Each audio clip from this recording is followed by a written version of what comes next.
Okay.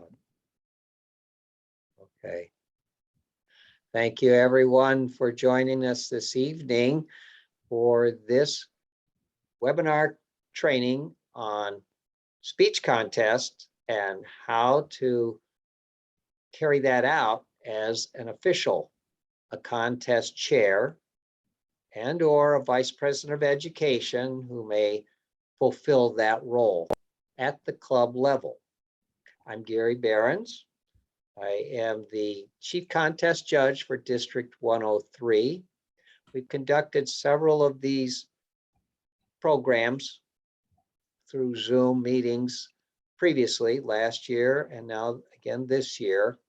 This is the second one for this year. We will be having some additional ones following this for the chief judge and for contest voting judges or tie-breaking judges to attend as well through the remainder of this month and into next month in November.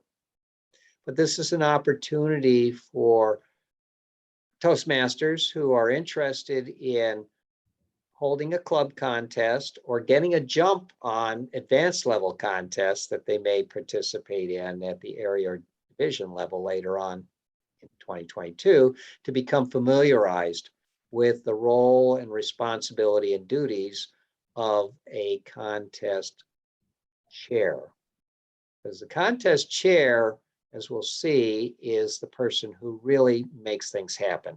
And I am going to take this moment now, and I probably should have done it right away, to share my screen with the presentation itself. Let me share this.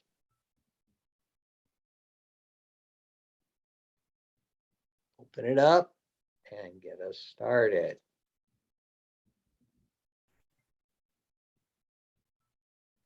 Minimize this. Now, I've given you a little bit of a preview about what this particular presentation is about. A guide for contest chairs on how to conduct a speech contest. First question that often comes up, particularly for club level contests, is, well, why do we need to have a contest? Why would we have a speech contest? We haven't done it before. Maybe we have, but there's not a lot of momentum and excitement and energy right now for a contest. Should we have one? And do we have to? Well, a speech contest is an option for clubs to hold as a special event, as an extra activity around their regular program. We're going to talk about that a little bit more, but really it comes down to the fact that there are a lot of dividends and benefits for having a speech contest. Of course, first of all, it's an opportunity for members to participate as contestants and gain additional experience in delivering public speaking, in practicing, and doing that in a very different context from a regular meeting or pursuing their education program projects through the Pathways Education Program. This takes it to another level. They're now in a competitive environment, a competitive setting with more pressure, which is not unlike sometimes real life, where an individual may be in a situation where they're asked to give some sort of a talk or communicate in a high pressure situation. Not necessarily contest, but there may be pressure around that. It's also an opportunity for the organizers of the club to put this program together, put this a contest together, and develop their leadership skills in doing so. And for other participants, all the participants really, nearly, there is the opportunity to apply that experience to gaining credit and recognition for their Pathways projects.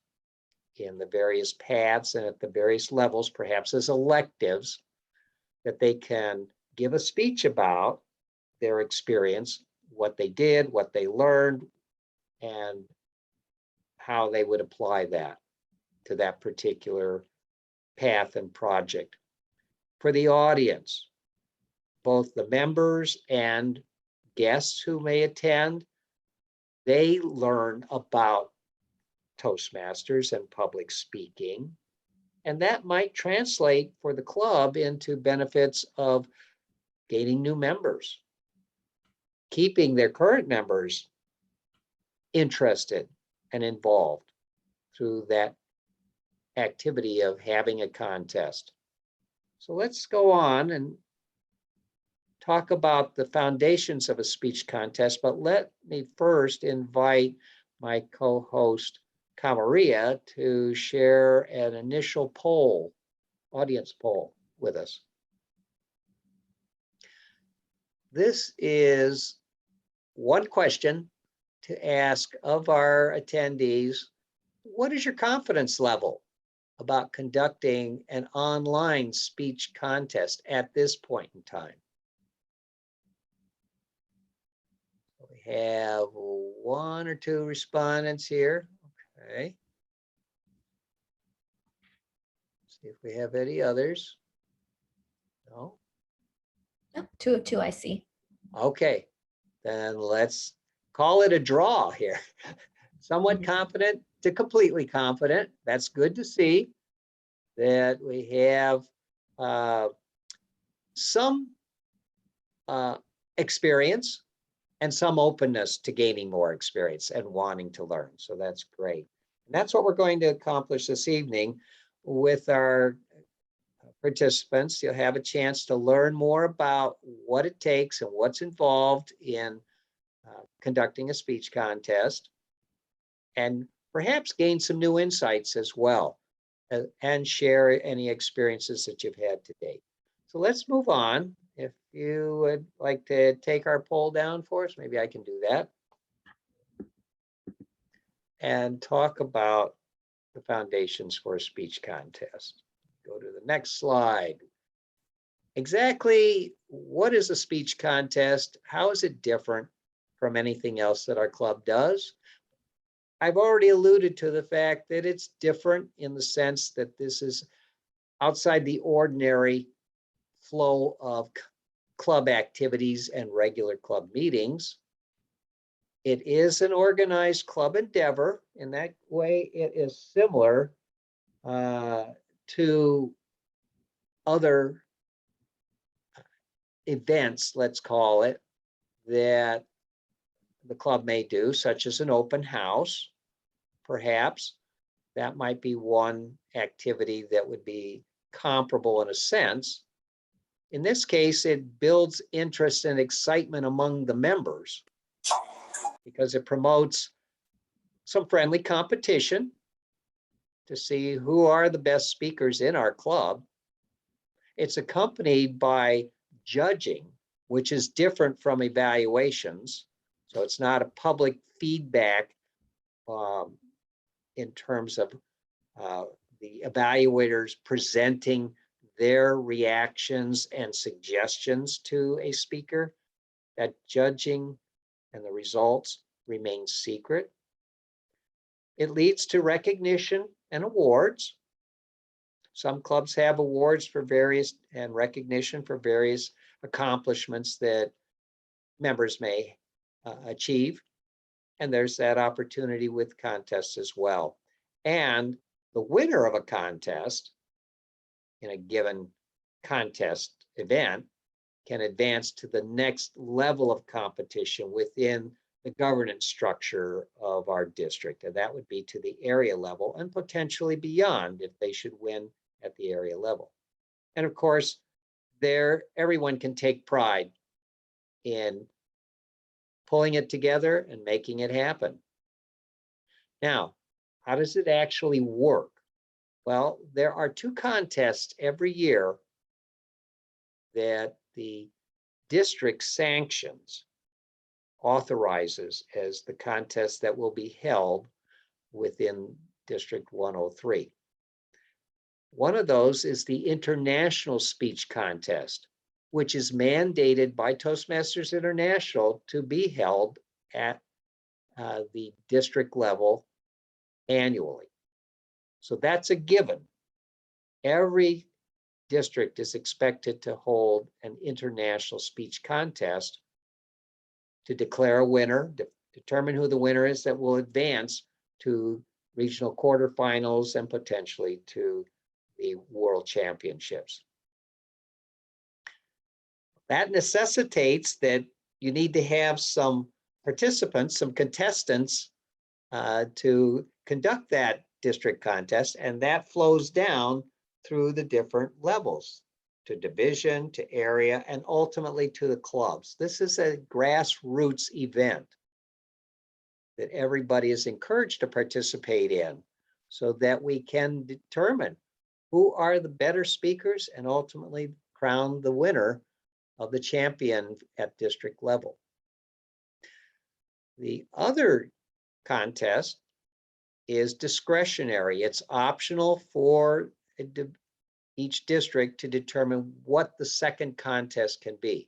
And they can have as many other contests as they like during the year, but they need to determine one that will be defined as the required speech or the authorized speech contest. And this year, that will be the table topics speech contest. Our district, in the few years that we've been around now, about 5, has alternated between the other types of contests. Typically, those include evaluation speech contests, as we did last year, and also a humorous speech contest. There are other types as well. This year, it will be the table topics contest. In order to run a contest, you need to be able to brief the participants who are key to the outcomes. That includes the contestants and the judges. There are also instructions that are given to the audience members on how they should participate and what their responsibilities are. Contestant speaking order is determined randomly. Judges mark special ballots for each type of contest once each contestant has concluded their speech delivery. Those ballots and also timesheets are collected. And that's another feature that's different from the usual event of a club meeting. Yes, you have a timer who keeps the time for each type of presentation that participants, club members may give, whether it's a speech, an evaluation, table topics, and so forth. And those are reported back publicly to the entire group. Well, timesheets are also kept secret, as are those ballots for a contest. And those are forwarded to the chief judge and to the ballot counters to determine who the winners are. Meanwhile, contestants are interviewed so that the audience gets to know them better. And all of this, of course, takes planning, organizing, and procedural control and management. The two key figures in making that happen are the contest chair, which is the role we're focusing on this evening, who acts as the project manager to put it all together. The other is the chief judge, who manages the contest event itself. So you could see that each of those roles has somewhat different but overlapping and related responsibilities and duties. The contest chair appoints the chief judge and also a contest master if they choose not to serve in that role themselves. And by way of that, what I'm saying is, I mentioned, I think, a few minutes ago, that the Vice President of Education, as you may know, is responsible for ranging for a speech contest for the club each year. This is one of the Vice President of Education's responsibility.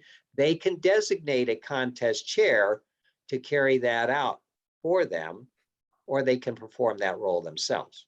Likewise, the contest chair, whether it's the VPE or someone appointed, would have the responsibility for conducting the contest as the contest master or the contest toastmaster, if you like, or they can designate someone else to do that.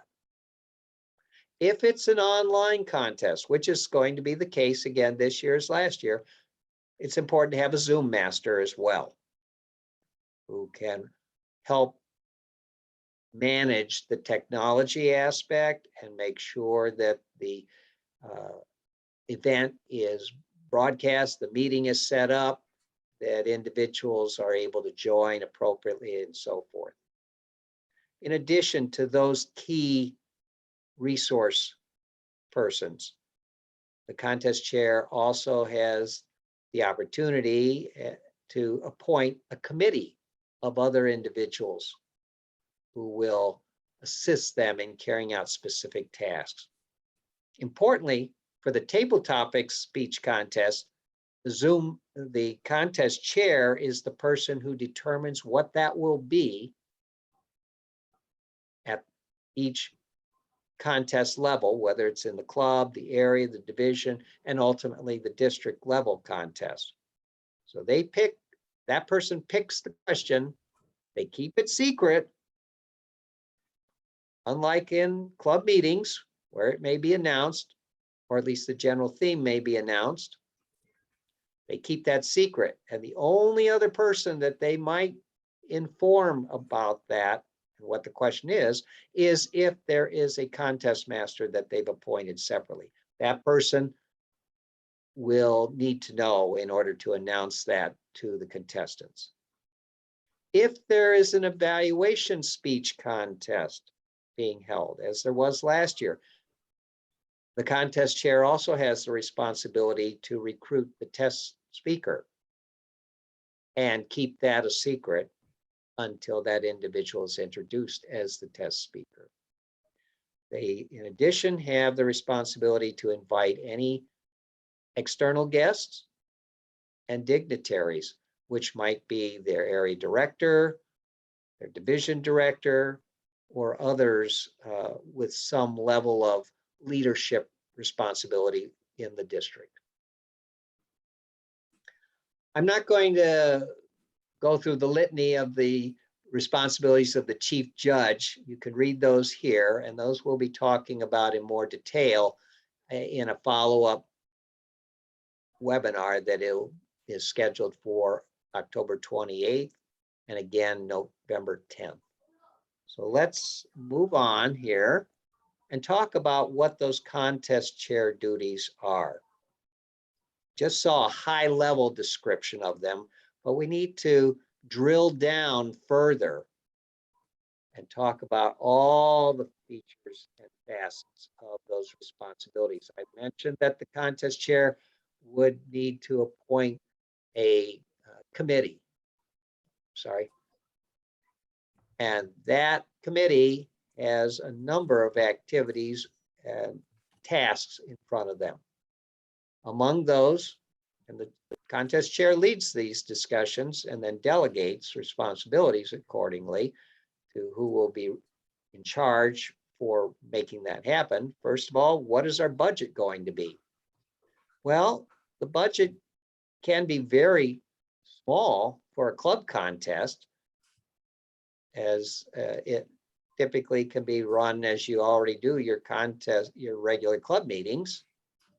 But there can be some additional costs of refreshments, cost of awards, if you're going to give something special to the top contenders, first, second, and third place. But usually you can just provide certificates. There are templates for that on Toastmasters International for the first, second, and third place winners, as well as for participation. Determining where, when, and how the contest will be held is another responsibility. If it's at your usual meeting place for an in-person meeting, that works well. It's a matter of determining, though, within the schedule and calendar of your club, when to fit in a contest and have enough lead time to actually plan for it and get all the organizing done. One of the resources that I shared with our registered participants last night was a template for the calendar planning out of a contest. It's recommended that you start planning about a month to a month and a half in advance, even 2 months for a contest, in order to have enough time to take care of all the activities that need to go out. We just had shortly before this webinar, we had our club officer meeting, and we're talking about having our club contest in the first week of December. So that gives us about maybe not quite 2 months, 6 to 7 weeks. And that's important because you need to start corralling everybody, finding out who are going to be your participants, your contestants, your functionaries, and start recruiting them. You also want to have time to publicize and promote the contest, both within your club, but on social media as well, to draw outside guests who would be interested in attending. And that's much easier to have happen when it's on Zoom, when it's a virtual online meeting. So you want to try to reach your audience with enough time that they have it planned into their calendar as well. You'll want to create a program for it. I mentioned getting the certificates or the awards.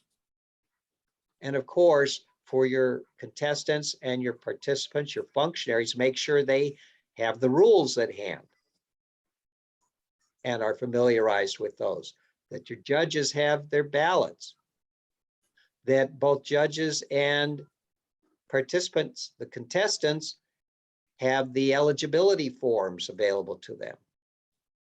And finally, if you are having an in-person meeting at your club meeting site, you may want to have refreshments. Now, I've mentioned briefing. And by the way, let me just ask, is everybody able to see the top of each screen where it has the heading? Can you see that clearly? Yes. Okay, good. I mentioned before on an earlier slide that the contestants need to be briefed and the judges need to be briefed. The chief judge briefs the judges. The contest chair briefs the contestants. It's a good idea if you have designated someone else to be the contest Toastmaster in your place, that you invite them to the briefing as well, so that they are familiarized with who the contestants are for each of the speeches, each of the contests, that they or you have verified how that individual would like there to be introduced as far as their name and the pronunciation of it. I'm sure all of you have seen times where a contestant was introduced in a manner that did not actually convey their full name accurately or clearly. And that's important for the benefit of both their own self-pride, but also the audience members. They may be able to check it against the program that you put together, as well as the judges, so that they know who they are watching and judging. But let's make sure that we honor our contestants and be able to say their name clearly and appropriately. Make sure that you have the eligibility forms as the contest chair on hand, that they're signed, that they're completed correctly. Last year, we had some confusion in a couple of instances over whether or not a contestant was eligible based on their eligibility form.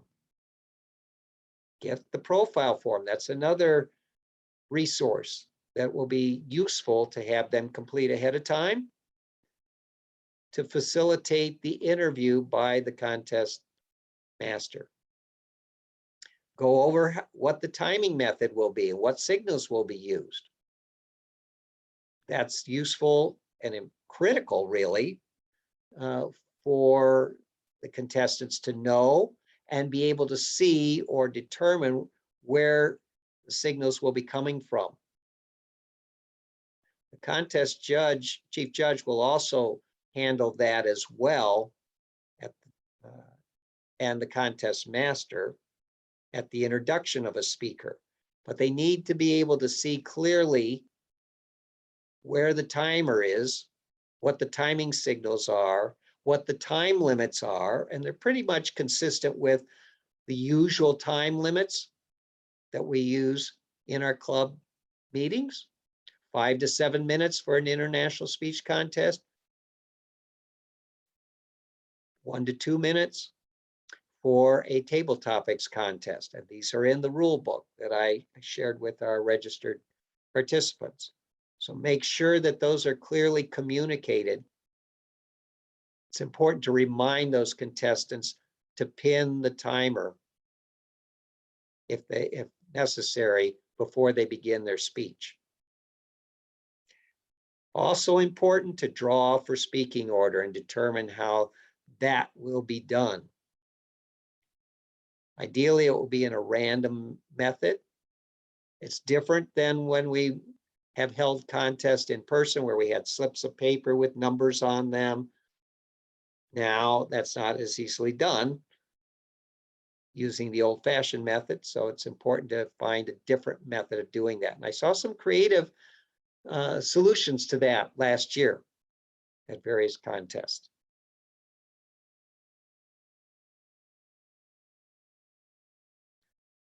Once we get the show on the road, the doors are open, the contestants are ready, the judges are ready, the contest master is ready to begin on time. You're presiding over the contest. The contest chair ultimately has that authority. The contest master may be doing the honors if so designated. Welcome the audience. Recite the usual protocols. If the briefings have been done of the contestants and of the judges, contest rules have been reviewed, reminding the audience not to take pictures. And of course, if you are going to be recording the contest, and you may or may not choose to do that optionally at the club level, then you need to read the official TI, Toastmasters International policy for video recording. You'll introduce the contest master, give an appropriate build-up to welcome the contest master. You have designated someone as the VPE or the contest chair to do that. Separately, the contest chair still retains responsibility for addressing any protest as to contestant eligibility. There are multiple ways that protests can be lodged. Several of them have to do with the speech delivery itself. But the one that the contest chair is responsible for is clearing up any protests regarding to eligibility that may be lodged by someone other than the contestant. So that's where that eligibility form is critical to make sure that that's been completed, signed, is accurate, and that other criteria for eligibility have been met. Any other types of protests go to the chief judge. The chief judge works with the judges on that. If the chief judge determines there are other types of disqualifications, including time disqualifications, they would inform the contest chair. The contest chair would either announce that or relay that to the contest master, but usually the contest chair should announce that. And the contest chair also has the honor and privilege of presenting the awards to the winners and closing the meeting of the contest officially. I mentioned interviews. That would normally be handled by the contest master, who would be working with the contest chair, as well as the chief judge and Zoom master, around the timing of that and when that should occur. It should happen while the contest chief judge and the ballot counters are out of the room, and possibly the judges too, to bring all of the contestants back up and then conduct a brief interview with them. At the club level and at the area level, that might be done separately for the first contest, and usually the first contest is the discretionary contest that's being held, such as the table topics contest. So interview all those contestants, and then interview the international speech contest after that event and contest has been concluded. At the club level, you may have overlap where members are participating in both contests, and it may make more sense to just interview everybody at the end of both of those events. At the beginning, the contest master can recognize any guests, outside guests, and special dignitaries by name.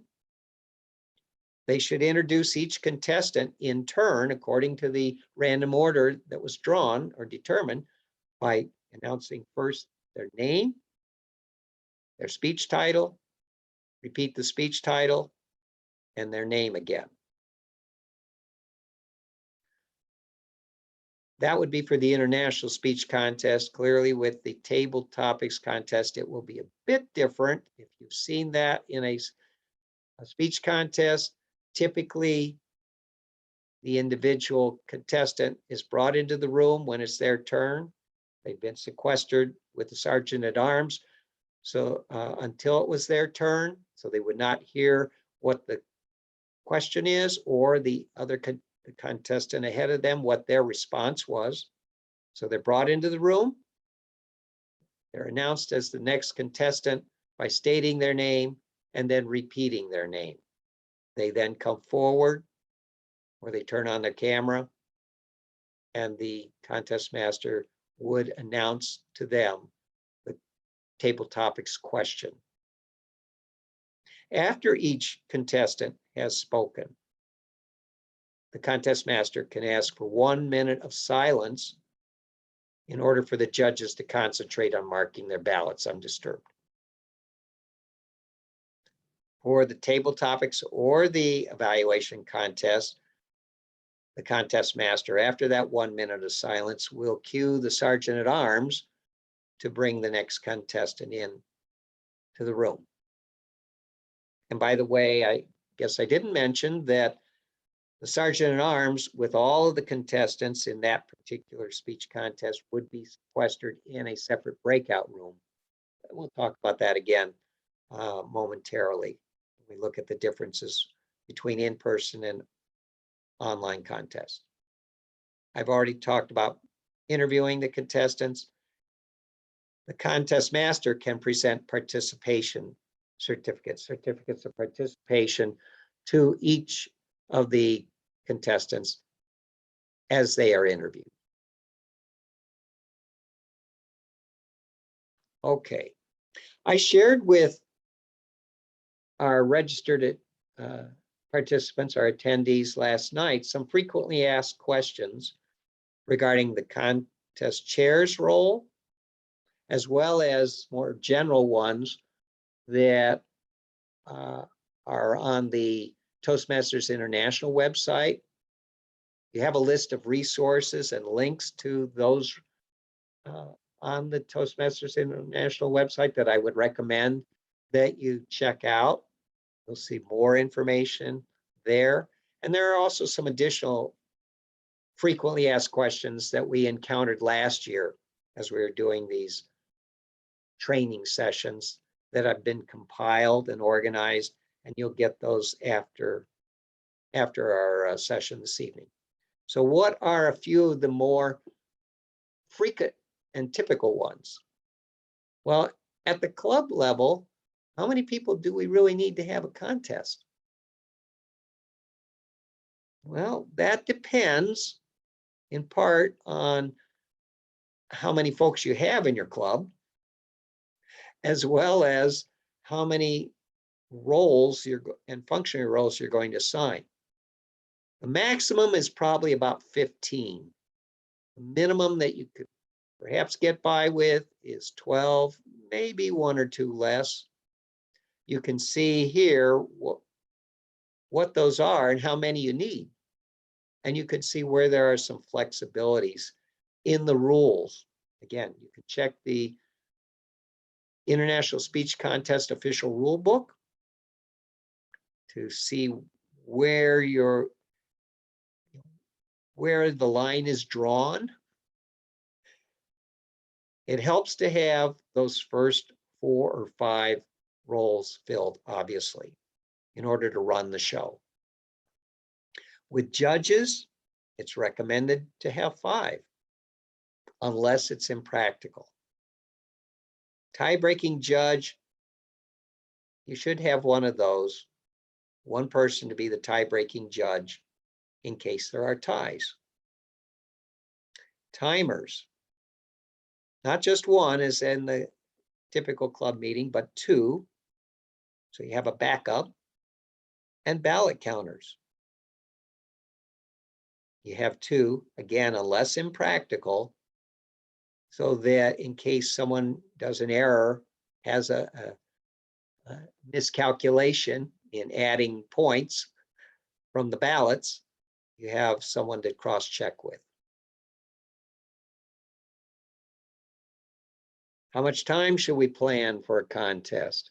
If you've had a contest at your club before, you probably have planned it so that it fits into your usual club meeting time.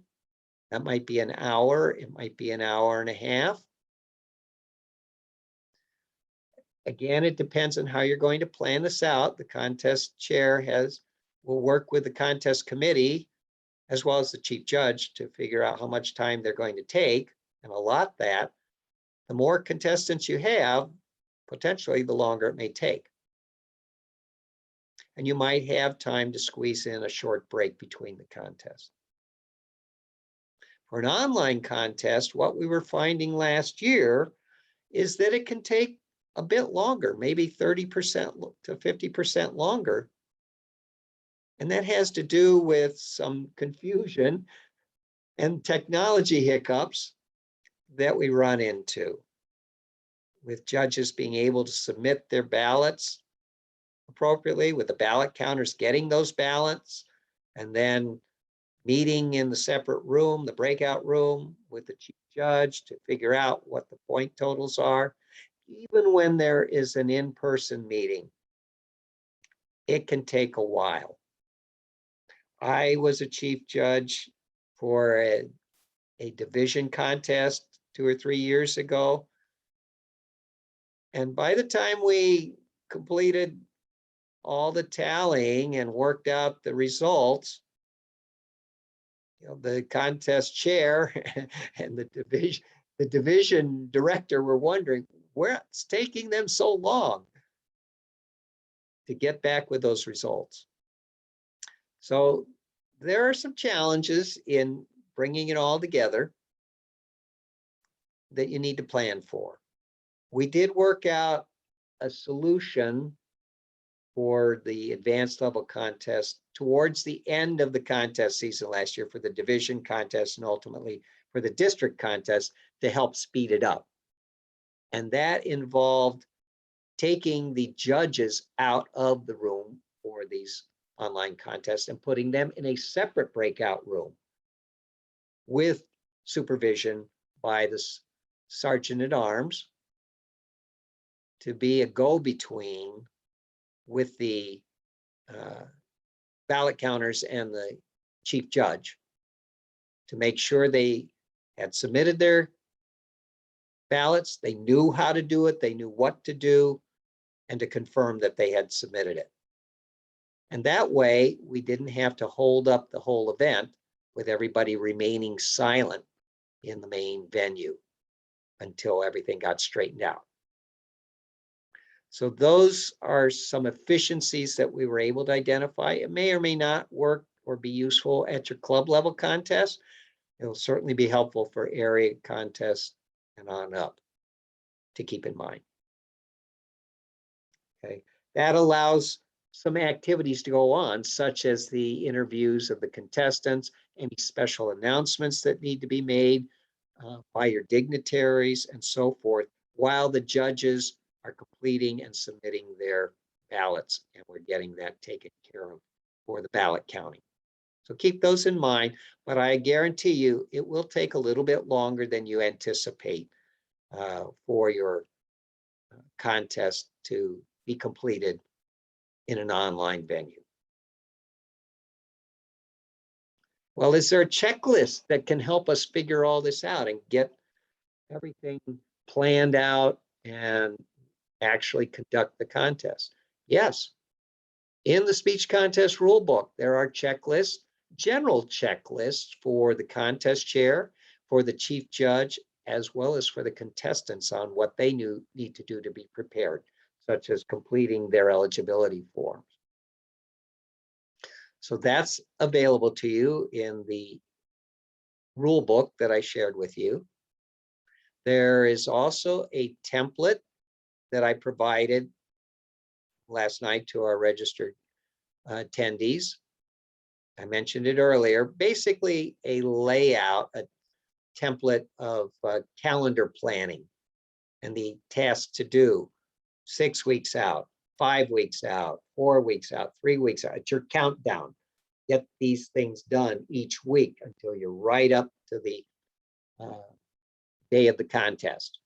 And you can even plan out your contest very along similar lines.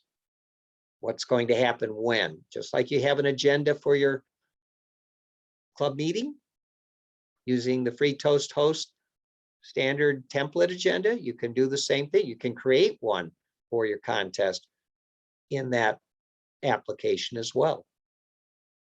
There are other contest management resources that we've called and found online from other districts. Those will be included in some resources I'll share with you after this webinar, probably over the weekend. It may not be tonight or to the next couple of nights, as I have other meetings and events, but I'll get that to you by the weekend. And there are more that you might find as well online. A question that usually comes up is, can members split duties between being a contestant and being a functionary for the contest? Short answer, no. Check the rule book. Rule 2C7B says that contest chairs, all these ones that are listed here, may not compete at the same contest in which they are serving as a functionary. So some people like to split hairs and say, well, there's two different contests, the international and the table topics. Could I be a functionary for one of those and a contestant for the other one? Doesn't really work so well. It's one or the other. You're either competing or you are a functionary or an official. And by extension, this should apply to the contest master who's actually conducting that event, and the Zoom master, right? For online contests. Always got to be at the control panel. So let's not split hairs, just put it out there. You can be one or the other, not both at the same time. But what about, can we be compete in some way and do functionary roles?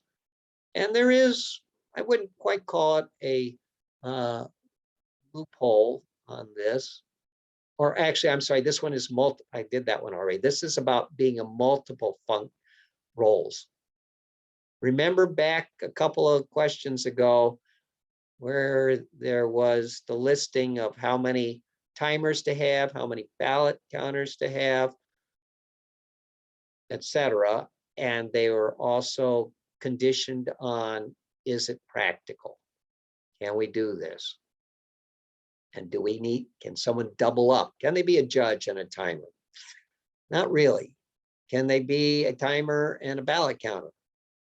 Maybe, because the timing ends after the contest, the ballot counting begins. Possibly. There's not a specific rule, but there is that prevents it. But the rules do say that they shouldn't serve in more than one role at the same contest beyond the club level. And really, when it comes down to it, we need their undivided attention on whatever task it is that they are supposed to be doing, so they're not distracted. That's my recommendation as chief contest judge. Well, I've been doing a lot of talking here up to this point. You're probably in shell shock. First time you've considered doing a contest at your club. Let's stop here and take a few minutes to answer some questions that might have popped into your head that I didn't address as part of the frequently answered questions. And I'll ask my co-host, Maria, are there any questions that have gone out in the chat or any questions you put out that have been responded to? So we do have a few questions, and I know some of them may have been answered. We have such a small group, so it's fine for people to ask directly if they still have the question. So I'll start with Rosie, who had a few questions. Okay. Yeah, Rosie, feel free to share any of the questions that you still have. Sure. So I understand the contest has to be done by the end of December. So I got that question answered. When we're doing the contest virtually, how are the ballots handled? The $1,000 question. We won't get up to the $60,000 or $100,000 question yet.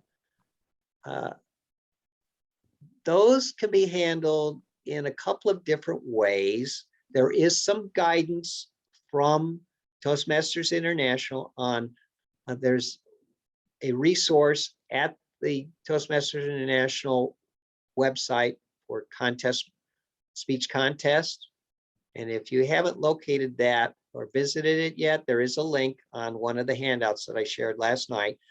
You just go to Toastmasters International, and then in Leadership Central, you'll see that in that drop down that one of the links is to contest, speech contest. You go there and you'll find a lot of these resources. One of those is a guide to best practices for online speech contests. That's a great resource to have. I think I have it included in the materials that I'll be sharing with you afterwards as well. So the bottom line question is, well, how do we get those ballots back? Ideally, they can send everybody, all your judges, that is, can send those to one person.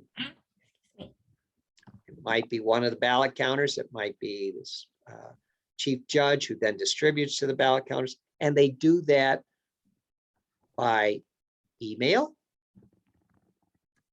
or they might do that by snapping a picture with their smartphone and then texting that over, attached as an attachment.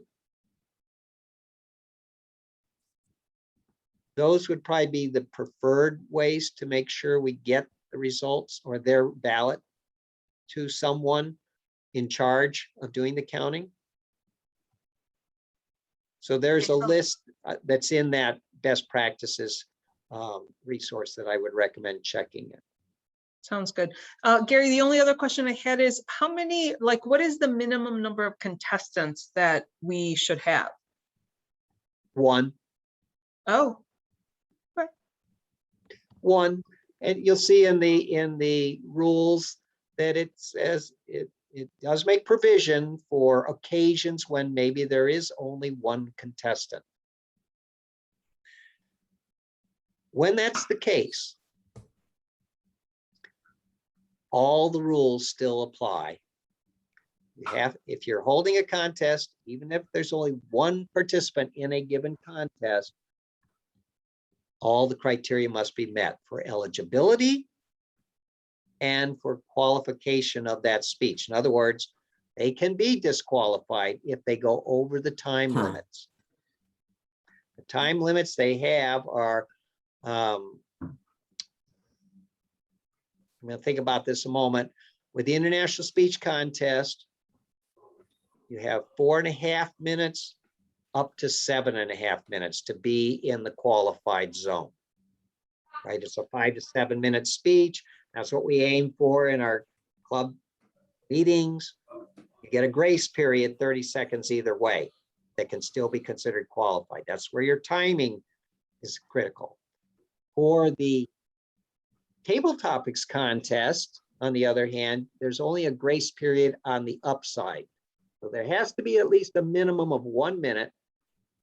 Can't be 30 seconds, 1 minute up to 2.5 minutes. If you have, and so they have to meet that criteria, and in order to be. So Gary, if it's just the one, then there's no judging That's for the true. contest except just the time. If That's it's true. just one person, okay. That's true.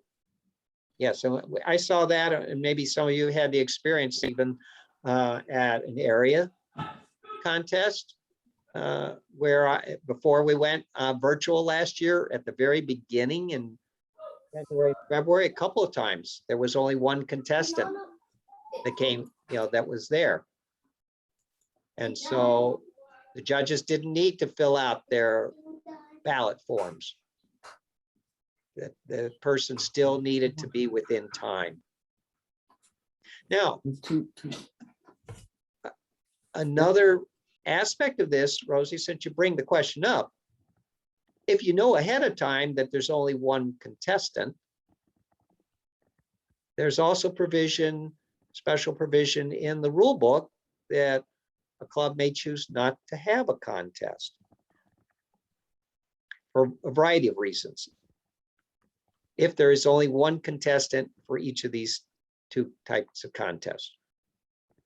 Instead of going to the effort of organizing a full-scale contest, you can nominate that person, designate them by whatever means the club determines to represent the club at the area contest. And so Gary, the last question that I have is, so all of the contests this fall are going to be table topics contests, correct? In addition to the international speech contest. Right. So if one of the clubs, like if my club wanted to do a speech contest, it would have to be a table topics with the theme. With the question, yes, that Right. one question, everybody, if I wasn't clear, everybody gets the same question. Gotcha. Okay. So it's different And- from the club table topics, club meeting table topics, where you have different questions for everybody. Everybody answers the same question, and that's why they have to all be out of the room until it's their turn. So Right. does the contest chair or the contest master have the question? I mean, create the question. One of the first slides that I presented, I specified, and this comes from the rule book, the contest chair determines what the question will be. Okay, thank If you. the contest missed chair that. is not serving as the contest master, they need to let the contest master know what that question What the is. And question is. usually Okay. that would be just prior to the contest beginning. Okay, Is that helpful? That answers the absolutely, question? Okay, absolutely. I was late, so I didn't get your first slide. that's all right. I appreciate it. I realize that. And some others might have been too. So I'm glad you brought the question up. Thank you Okay, so much. any other, let's do one more question, then we'll move forward here. 7 o'clock, and I have a few other details to share with you. One more question from anyone? Floor is open. Gary, can you confirm what was the handout from the webinar that you mentioned last night? Yes, there actually was not a webinar last night, what I shared with the folks who were pre-registered for tonight's webinar, I provided them with some advanced materials, preview materials that I've been Okay, yes, referring to. and I saw that email. Okay, Comrie, I shared that with you too. yep, So that's there were right. several things I made reference to them. Not everything. I didn't overload you. Everybody will get those same materials after this webinar. And that's what Thank I'll you. follow up with. Thank you so much. Okay. All right, let's Okay. move forward then and talk about what are some key differences in doing an online speech contest. I've made reference to a few of them. Bear with me, will be repetitive, but I've tried to minimize it. First of all, what platform are you using? Your club, many clubs are using Zoom, some are using other ones, particularly maybe if they're in a corporate setting and they have a corporate platform that they're using for that, their meetings, they may be using a different one. Some might be using Google Hangouts or other platforms.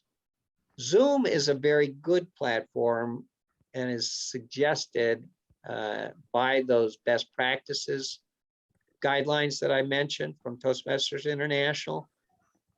But the bottom line is they need to have good security features so we don't have party crashers coming in and disrupting things.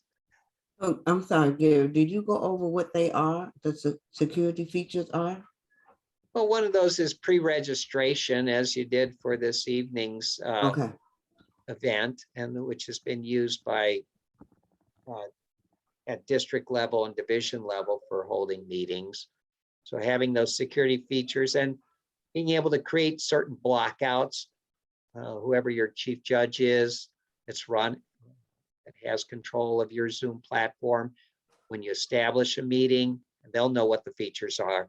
You can create certain blocks for people coming in from different locations, maybe outside the district, but et cetera. okay. So I have another question about that. So if our club contest is the 17th of November, and they're going to use the same Zoom link that they always have.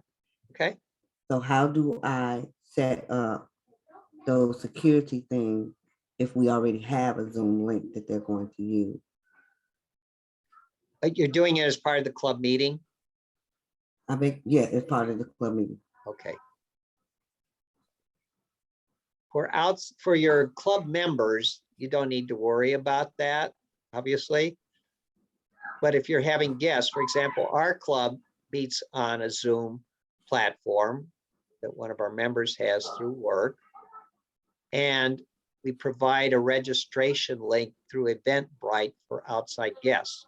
And that's what we include in our social media promotional channels. So that anybody that's not a member who is interested in attending an event, a club meeting, or in this case, a contest, would go through Eventbrite to register first. Okay, so you recommend that, and then we can send them the link? Yes. Okay. Yes. Thank you. That way you control who's coming and know who's coming into your event. Okay. So let's see if we can keep rolling along here.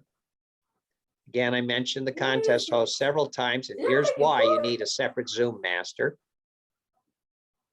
to run the controls and keep track and maybe even take a picture of all the contestants after the interviews when everybody's smiling and happy, and then your winners individually if you want to record. Keep that for posterity and for their benefit. Let's talk about some of the logistics differences. We've touched upon those a little bit in terms of, well, how do the judges submit their ballots? We talked about briefings. We found that it was very helpful in this past year to do not just your usual contestant briefing, judge briefing on site just before the contest begins, a half hour before, 15 minutes before the contest is scheduled to start. Actually schedule it in advance, at least a couple days ahead of your contest. So that Like you the can- dry run, To do what? like the dry run, you go through the whole thing? Yes.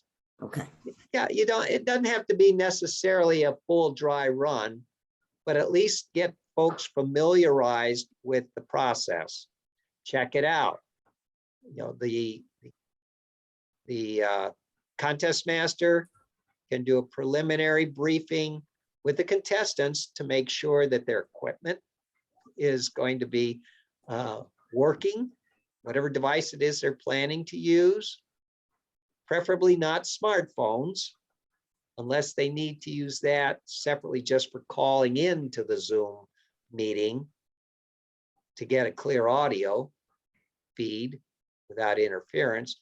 But as far as picture-wise, it's a little shaky due to bandwidth. So preferable to use some sort of a laptop or PC for the visual video component. It might be a good idea if your contestants use earphones with a wireless mic so they can move around more easily and still be heard, that their lighting is good, that everybody is using approximately the same type of physical environment, and that they can check their side-to-side movement, that they stay within the range of their camera and not go out of the picture frame. Platform orientations for all the participants. Again, the contestants, but also judges. The chief judge needs to go over with them. How are they going to submit the ballots? What's the preferred channel? Who are they sending them to? Can they do that? Do they understand the steps that need to be taken? So work all of these logistical arrangements out ahead of time, and then just review them at the briefing on the day of the contest for make sure if there's any last minute questions that they get answered.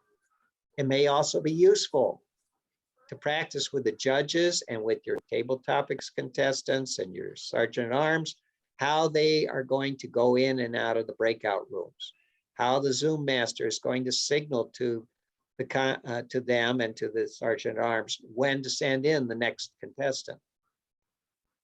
So all those things are important to work out before your contest starts, before it actually gets down to the wire. Process differences. Okay, again, these are sort of built into what I've been talking about. It's a good idea to have alternate communication channels outside of your platform, outside of Zoom chat. Even with private chat, sometimes people forget and send a blast to everybody. You don't want your timers doing that, your judges doing that, your ballot counters. So you need another way of getting information to key people, and for your key people to stay in touch with each other in case there's a problem with the technology, interference, issues, what have you. You never know, right? So have a backup plan, whether it's direct call, text messaging, email, something that someone's going to be aware of and keep track of. Okay, so everybody can stay in touch. The chief contest chair and the chief judge and the Zoom master and potentially the contest master too, all need to be able to contact each other somehow, some way. Right, and that goes for the timing report, how the contest outcome results will be transmitted from the chief judge back to the contest chair and or shared with the contest master for making the announcements. And so the chief judge knows if there were any disqualifications that need to be announced, etc. So important to have multiple ways of communicating that can be kept confidential. Procedurally, again, some of these have been mentioned already. Get all the forms for eligibility done ahead of time.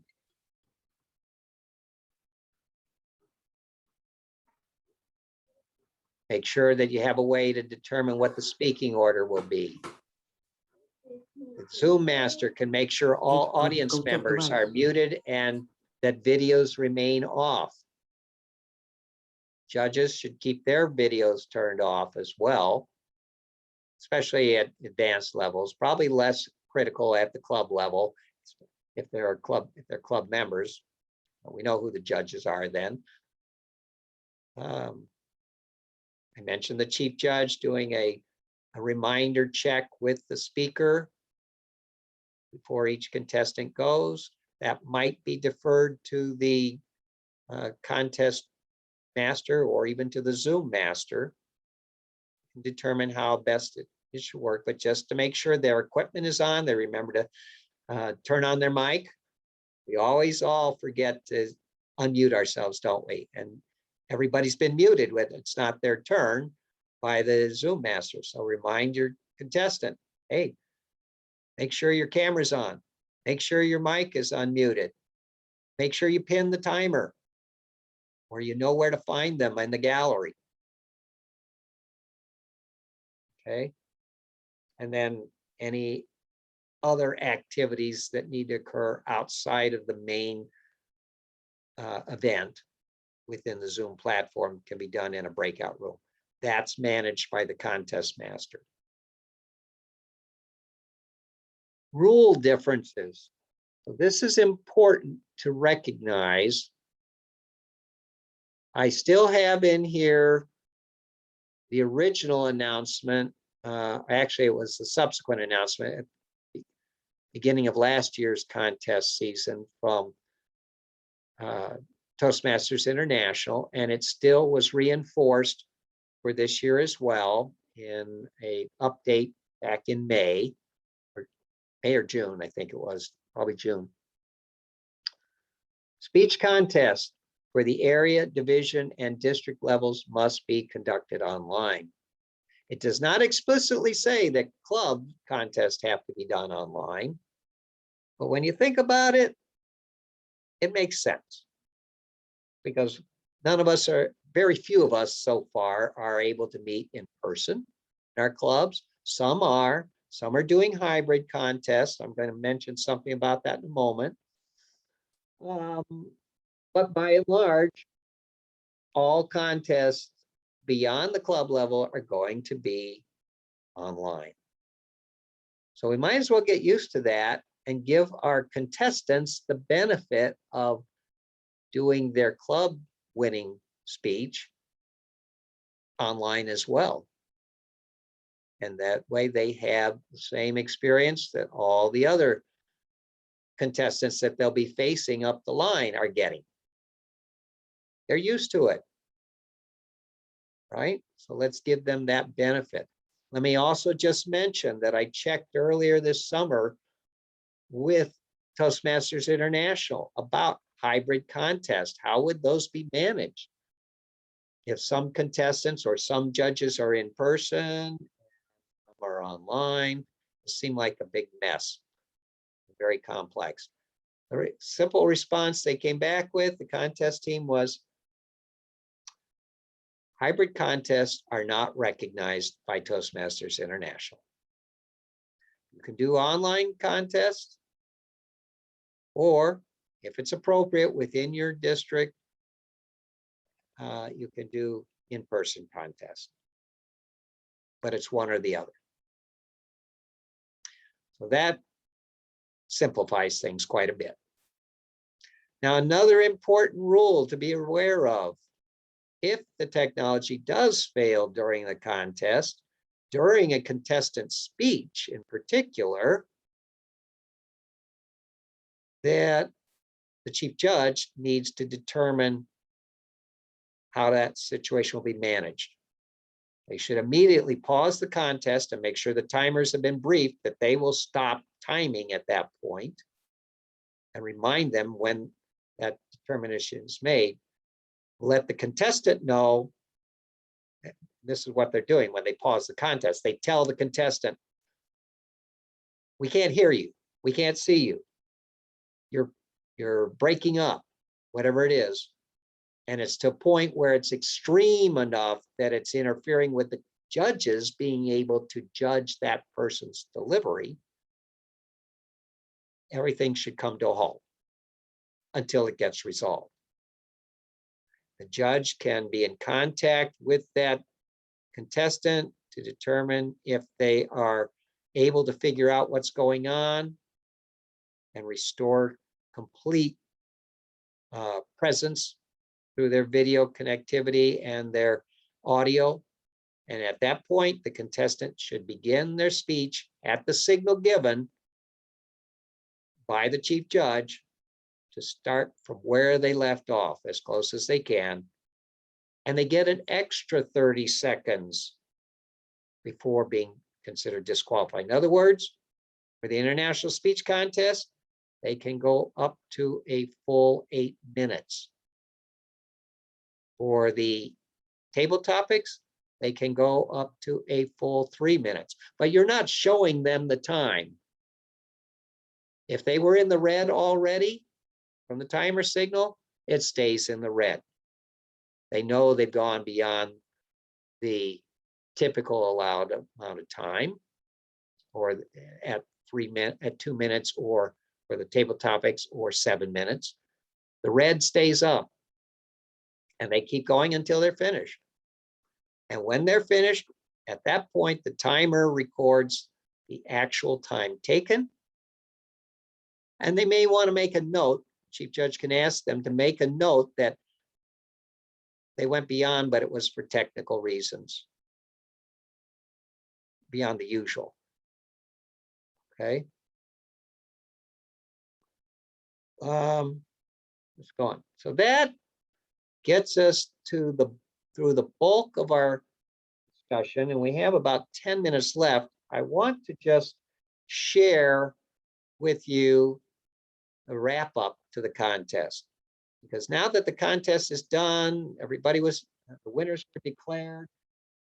The contest master thanked everybody and officially concluded the contest. But wait, there's more. There's the mop-up activities, the housekeeping, the record keeping. What that involves is the contest master can do a debriefing with the chief judge and the Zoom master, how things were managed, where there were hiccups, what could be done differently, or miscommunications, just to use that as a lessons learned activity, but also to remind the chief judge that that person is responsible for submitting the notification of winners of the two contests up the line to the next level contest, in which case that will likely be your area director, who usually serves as the contest master for their contest, which is mandatory or required of them to have a contest. They may appoint someone else to be the contest master, but get it to the area director. Or if you're at the area director, you're an area director, get it to your division director or whoever's been designated as the contest chair. That's the list of the top 3 finishers in each contest with contact information. So that is an official form that you can find on Toastmasters International. It's referenced in the at the back of the rule book as well. Because we are doing these virtually, it's sometimes difficult to present the winners with their recognition awards, their ribbons, or even their certificates. So follow through on that. Chief Judge can handle that, or the contest chair. And of course, thank everybody personally for their effort, time that helped you make it happen. If you were doing an in-person contest, and sometimes if you, for an online contest, if there were bills, invoices that were to be paid, get those paid, submit the expenses back to your treasurer, make sure it's in line with your budget. And if possible, take note of what you learned from the experience. for the benefit of next year's contest chair? Okay, So I have a question, Gary. it's a good time for additional questions. Thank you. Okay, so because you have a line for expenses and bills and things, are we responsible as the club to actually purchase the trophy, or do they just get the certificate? Great question, Allison. Typically, clubs, at least in my experience, and I've been in the same club for a decade or more, but I've been to a couple of other club contests. They usually don't go to the expense of getting plaques or these little statuettes or the other types of hardware awards.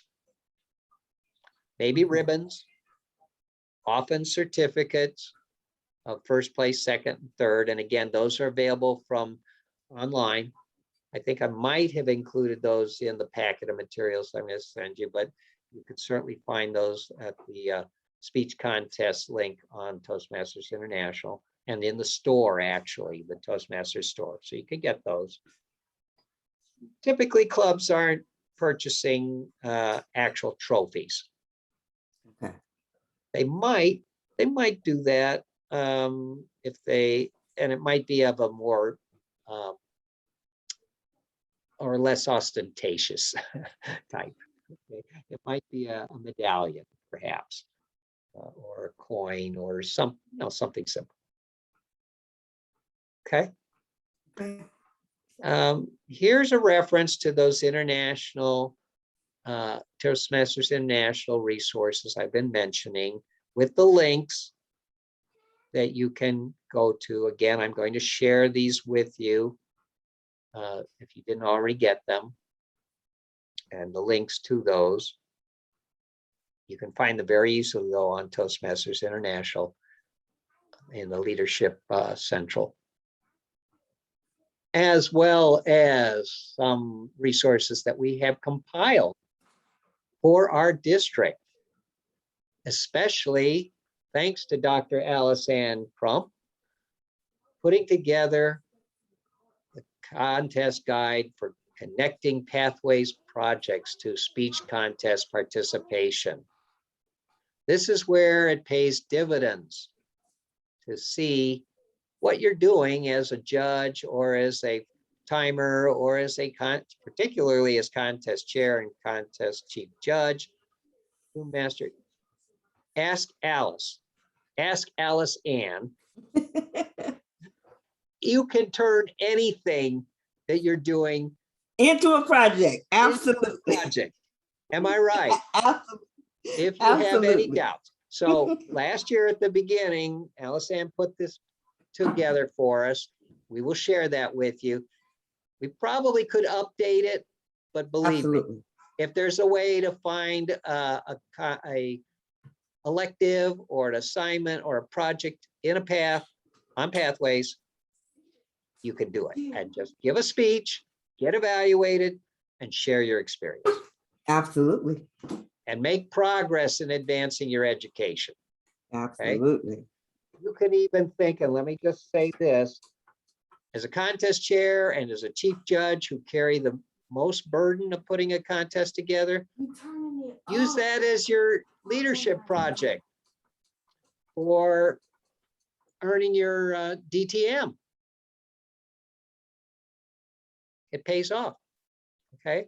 And I mentioned a couple of these other things, some of which I already shared out, the contest planning timeline, the frequently asked, well, I gave some of the FAQs, but not all of them. So we'll get these other documents over to you. To those who we have registered, and I believe everybody will be registered. I see we're up to almost 12.5 folks. So thank you all for joining us, even if you had to come in late. I hope we've been able to cover all the questions in your mind about contests. So what I'd like to do is invite you at this point to complete a second poll right here as to what you've gained from this contest as far as confidence. And can I ask my co-host, Maria, to share that with us for everyone? How confident are you now about conducting an online speech contest before, as compared to before you arrived, before you sat in? Where are you at? Let's do a little finger in the wind. See which way the winds are blowing. See, a couple of people have responded. Everybody feel free to chime in here. Let us know. What do you think? Are you confident? Very confident? Or still wondering? So we have everyone now. Okay. Well, I see we've made some progress. We've moved up the ladder here. Very confident and completely confident. I'd say 100% there of our respondents. I think you're feeling better, feeling good. We'll end that poll. I'm glad you feel like this was worthwhile. And I don't know if we have to share these results or not, but if we can just take it down, please say we've seen it. In conclusion, be bold, be planful, be organized, and go forth and have a contest and make it fun for everyone.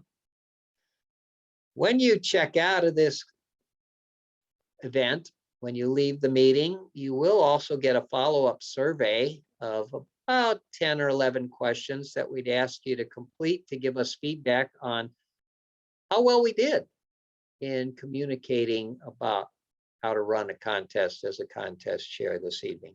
What you liked, what you would like better, and any suggestions for improvement. So if there are no other questions, I can entertain maybe one more before we reach our 7:30 mark here. We've got 3 minutes. Any final questions? Oh, I see. That was our chat. I was looking. I don't have a question, but do have a statement. I really appreciate you mentioning that you was gonna have this tonight, and I'm glad I was able to come in. I had the issue with my husband earlier, but I am so glad I was able to come because now I have been a contest chief judge. I know. I've served in that capacity. I've also served in the capacity of a contest master, but I was not the contest chair. And it's so great to see the difference of roles and responsibility of each.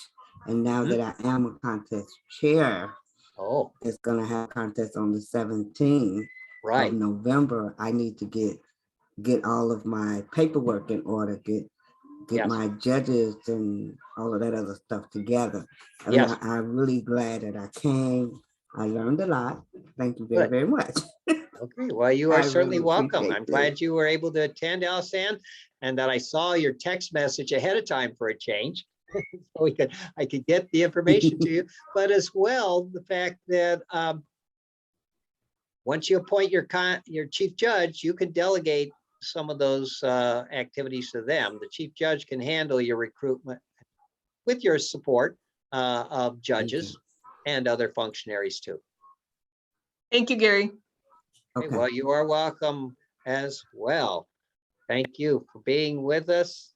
And let's close this out. We'll end our, my co-host will end our recording. Thank you again.